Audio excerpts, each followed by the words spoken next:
അള്ളാഹുവിന്റെ വിശുദ്ധമായ ഖുർആൻ പറയുന്നു, ഒരു ദിക്ർ ഞാൻ പറഞ്ഞു തരാം, ഇത് ഇന്നു മുതലങ്ങ് പറയാൻ തുടങ്ങിക്കോ. ഈ പറയുന്ന ദിക്ർ നിങ്ങൾ പറഞ്ഞ അള്ളാഹു നിങ്ങൾക്ക് നൽകിയ നിഅമത്ത് മരിക്കുന്ന കാലം വരെ നിലനിർത്തി തരും. അള്ളാഹു ഭാഗ്യം തരുമാറാകട്ടെ.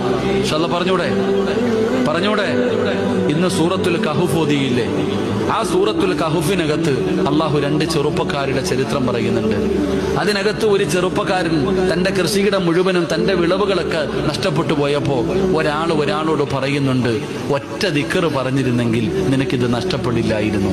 നിങ്ങൾ ഖുർആൻ എടുത്തു നോക്കിക്കോ, ചരിത്രം പറയാൻ സമയമില്ല, അതുകൊണ്ട് ഞാൻ ദിക്ർ പറഞ്ഞു തരാം. മാഷാ അല്ലാ പറഞ്ഞോ, മാഷാ അല്ലാ ലാ ഖുവത ഇല്ലാ ബില്ലാ. ഒന്ന് പറഞ്ഞേ. അത് ഓട്ടോയുടെ പുറകിൽ എഴുതി വെക്കാനുള്ളതല്ല, വണ്ടിയുടെ പുറകിൽ എഴുതി വെക്കാനുള്ളതല്ല. മാഷാ അല്ലാ ലാ ഖുവത ഇല്ലാ ബില്ലാ.